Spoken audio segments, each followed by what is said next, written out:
الحمد لله الحمد لله رب العالمين والصلاة والسلام على سيد الأنبياء وخاتم النبيين وعلى آله الطيبين وأصحابه الراشدين أما بعد فأعوذ بالله من الشيطان الرجيم بسم الله الرحمن الرحيم يا أيها الذين آمنوا لا ترفعوا أصواتكم فوق صوت النبي ولا تجهروا له بالقول كجهر بعضكم لبعض أن تحبط أعمالكم وأنتم لا تشعرون قال الله تبارك وتعالى في مقام آخر هو الذي بعث في الأميين رسولا من أنفسهم يتلو عليهم آياته ويزكيهم ويعلمهم الكتاب والحكمة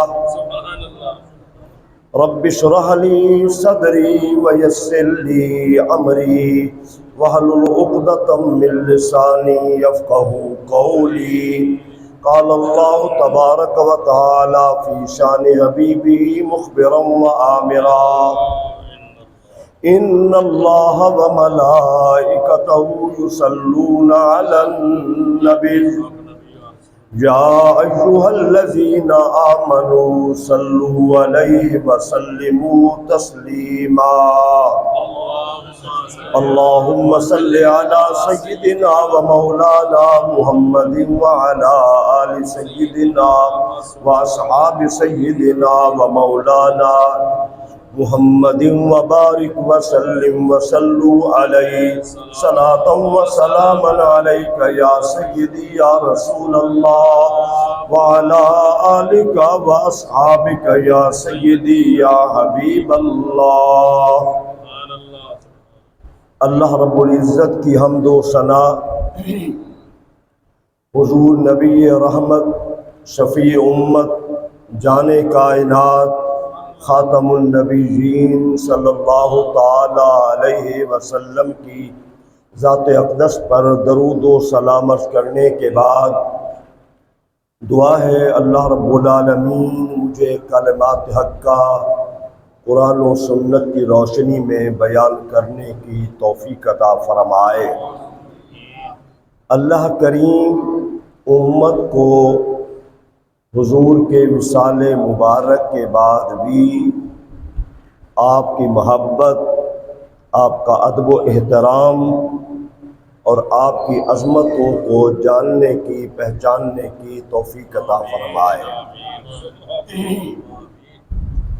اور فتن دور ہے، فتنوں کا دور ہے، جہاں ہر برائی، بے حیائی، اخلاق بگڑ چکے ہیں، وہاں پر حضور علیہ السلام کی ذات اقدس کے حوالے سے نظریات، ادب و احترام کے حوالے سے بھی فقدان آ چکا ہے۔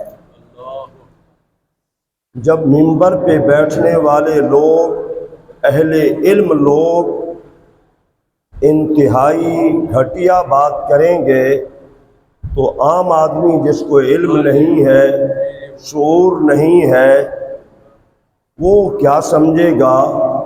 وہ تو حضور کی ذات اقدس کو ایک عام سا آدمی سمجھے گا۔ اللہ کے بعد تو پوری کائنات میں عزت، احترام، ادب محبت کے لائق کون ہے؟ حضور اکرم کی ذات ہے۔ سبحان اللہ۔ یہ کسی مذہبی تعصب کی بنیاد پر بات نہیں ہے، بلکہ قرآن و سنت ہمارے سامنے ہے۔ قرآن و سنت کو سامنے رکھ کر اس کا میں انشاءاللہ اظہار کروں گا۔ آپ نے توجہ سے سننی ہے میری باتیں۔ ماشاءاللہ۔ قرآن مجید میں اللہ کریم نے حضور کی ذات اقدس کے حوالے سے جو تعلیمات دی ہیں وہ بڑے واضح انداز میں، کہ تمہارا کوئی عمل حضور سے آگے نہ بڑھ جائے، تمہارا کوئی قدم حضور سے آگے نہ اٹھے، تمہاری کوئی بات اس میں لب و لہجہ جس میں بظاہر ذرہ برابر بھی تنقیص ہو تو وہ قابل گرفت ہے۔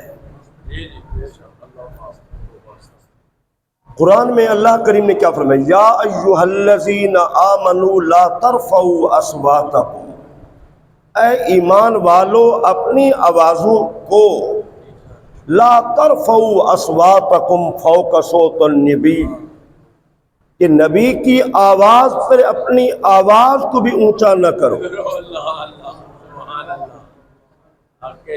تم حضور کی دربار میں بیٹھے ہو، بڑے اعزاز کی بات ہے کہ تمہارے سامنے میرا نبی موجود ہے، لیکن تمہارا انداز جو بات کرنے کا ہے اس میں ذرہ برابر بھی آواز اونچی نہیں ہونی چاہیے۔ وَلَا تَجْهَرُوا لَهُ بِالْقَوْلِ كَجَهْرِ بَعْضِكُمْ لِبَعْضٍ، اور پھر جس طرح تم آپس میں بات کرتے ہو، بات کرتے میں اونچی آواز ہو جاتی ہے، تو پھر ایسا میرے نبی کی دربار میں ایسا نہیں۔ اگر ایسا ہو گیا، اگر ایسا ہو گیا کہ تمہاری آواز بات کرتے ہوئے میرے نبی کی بات سے بلند ہو گئی، ان تحبط اعمالکم وانتم لا تشعرون، کہیں ایسا نہ ہو کہ تمہارے عمل ضبط ہو جائیں، تمہارے اعمال، تمہاری ہجرت، تمہاری نمازیں، تمہارے روزے، تمہارے حج، تمہارا جہاد، تمہاری زکاتیں، تمہارے صدقات و خیرات کہیں سارے ضائع نہ ہو جائیں، کہیں سارے ضائع نہ ہو جائیں۔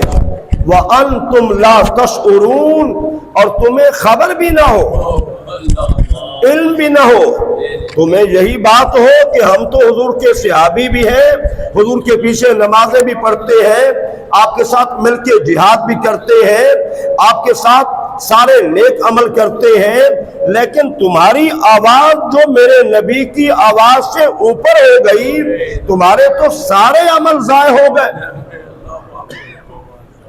سورہ حجرات 26واں پارہ، پہلا رکوع، ٹھیک ہے نا؟ سورہ حجرات 26واں پارہ، پہلا رکوع۔ اس آیا کریمہ نے صحابہ کرام کو جھنجھوڑ کے رکھ دیا کہ صرف اونچی آواز کرنے سے، صرف اونچی آواز کرنے سے تمہاری زندگی کے سارا اعمال حسنہ ضائع۔ کیا صحابیت، کیا نمازیں، کیا روزے، کیا حج، کیا زکوٰۃ، کیا جہاد، تمام اعمال سیکنڈوں میں سب ختم۔ تو اس آیت کے نزول کے بعد میں عام صحابی کی بات نہیں کر رہا، سیدنا عمر بن خطاب رضی اللہ تعالی عنہ جب بات کرتے تو اس کے بعد آپ کا لہجہ بدل گیا، انتہائی دھیمے انداز میں بات کرنی شروع کر دی، بالکل آہستہ۔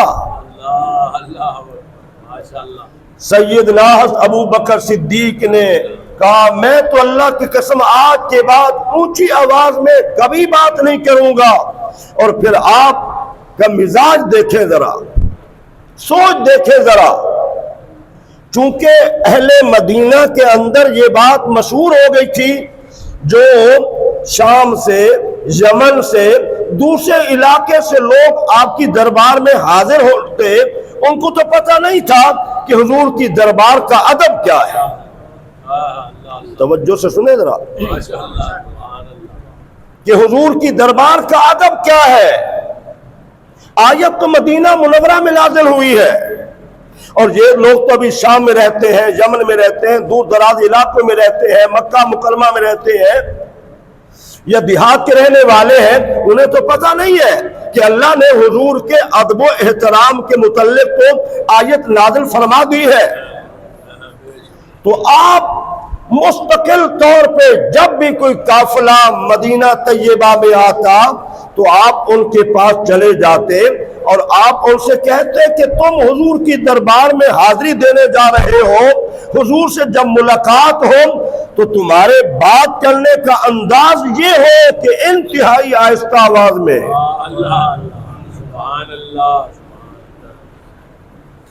انتہائی آہستہ آواز میں, کہیں ایسا نہ ہو کہ تمہارے سارے عمل برباد ہو جائیں. سیدنا صدیق اکبر جو حضور کے رازدار تھے, انہوں نے اس آیت کے نازل ہونے کے بعد باقاعدہ طور پہ اپنے ذمے لے لیا, جو قافلہ باہر سے آئے, جو حضور سے باہر سے ملنے کے لیے آئے, میں اسے بتاؤں گا حضور سے ملاقات کیسے کرنا. ذرا آپ غور فرمائیں. ان صحابہ کرام میں سے حضرت ثابت بن قیس رضی اللہ تعالی عنہ بھی تھے. یہ اونچا سنتے تھے, اور اتفاق کی بات ہے آج بھی یہی ہے, جو اونچا سنتا ہے وہ کہتے ہیں میری طرح سارے اونچا سنتے ہیں, وہ اونچا بولتا ہے. جو اونچا سنتا ہے نا وہ سمجھتا ہے شاید دوسرے بھی اونچی آواز سے سنتے ہیں, وہ اونچا بولتا ہے. تو حضرت ثابت بن قیس جب یہ آیا مبارکہ سنی, گھر میں بیٹھ گئے اور رونا شروع کر دیا. کہا یہ تو میرے متعلق نازل ہوئی ہے, حضور کی دربار میں تو سب سے بلند آواز میری ہے, اونچی آواز میری ہے, میرے تو سارے عمل ضائع ہو گئے. اللہ اکبر کبیرہ. جب نہ آئے تو حضور نے بھیجا, ثابت نظر نہیں آتے. عرض کی کہ حضور ایسے معاملہ ہے. ان کو بلایا گیا, دل میں کمال درجے کا ادب و احترام تھا, لیکن آواز اونچی تھی. تو حضور نے پوچھا تم آتے نہیں؟ رو رو کر آنکھیں سرخ ہو چکی ہے, انتہائی پریشان ہے.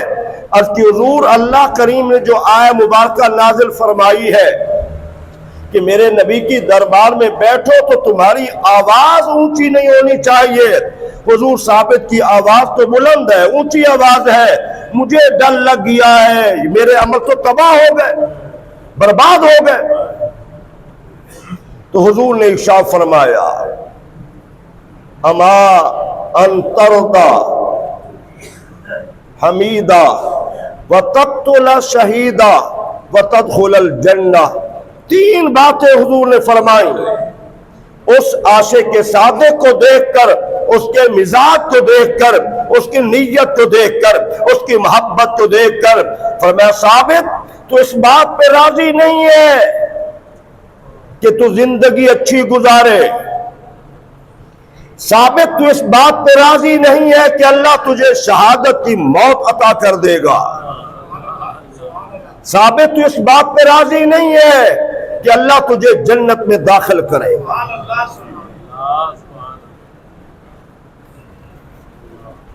آج تو کہا جاتا ہے نا حضور کو علم ہی کوئی نہیں ہے, خبر ہی کوئی نہیں ہے.